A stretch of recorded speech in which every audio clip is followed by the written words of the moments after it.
বন্ধুরা কেমন আছেন? আশা করি সবাই ভালো আছেন। অদূরে বৃষ্টি ঝরছে আমাদের বর্ধমানে। এরকম বৃষ্টি কোথায় কোথায় হচ্ছে অবশ্যই কমেন্টে জানাবেন। দুর্গা পুজো উপলক্ষে আসলে বৃষ্টিটা হচ্ছে। আহ, এরকম বৈরী আবহাওয়া কোথায় কোথায় আছে অবশ্যই আমাকে কমেন্টে জানাবেন। আমাদের বর্ধমানে বৃষ্টি হচ্ছে, ভারী বৃষ্টি। এবং এখন বর্তমানে আবহাওয়ার অবস্থা ভালো না, নিম্নচাপ চলতেছে সাগরে। 3 দিন বলে বৃষ্টি থাকবে, প্রচণ্ড ভারী বৃষ্টি। এরকম ভারী বৃষ্টি কোথায় কোথায় হয় অবশ্যই কমেন্টে জানাবেন। বৃষ্টির ফোর্স অনেক, অনেক ফোর্স, বড় বড় ফোঁটা পড়তেছে বৃষ্টির, দেখাই যাচ্ছে ফোঁটাগুলো অনেক বড় বড়।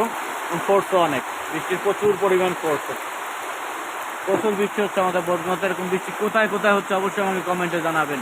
আকাশ ফুল মেঘলা, আকাশটা পুরাই মেঘলা। আকাশের দিকে তাকালে শুধু মেঘ আর মেঘ। সবার মতো অবিরাম ভালোবাসা রইল। সবাইকে বৃষ্টি ভেজা শুভেচ্ছা জানাই। বৃষ্টির ভালোবাসা রইল। আল্লাহ হাফেজ।